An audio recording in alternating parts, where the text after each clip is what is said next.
اور اللہ نے جنگ بدر میں بھی تمہاری مدد کی تھی جبکہ اس وقت بھی تم بے سر و سامان تھے. بس اللہ کی نافرمانی سے بچو تاکہ شکر گزار بن جاؤ.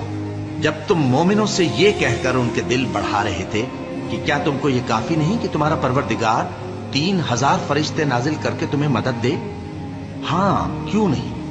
اگر تم دل کو مضبوط رکھو اور نافرمانی سے بچتے رہو اور کافر تم پر جوش کے ساتھ دفتن حملہ کر دیں تو تمہارا پروردگار 5000 فرشتے جن پر نشان ہوں گے تمہاری مدد کو بھیجے گا.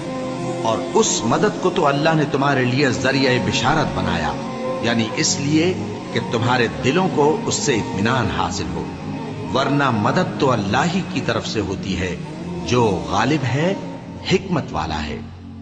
یہ اللہ نے اس لیے کیا کہ کافروں کی ایک جماعت کو ہلاک کر دے یا انہیں ذلیل و مغلوب کر دے کہ ناکام واپس جائیں.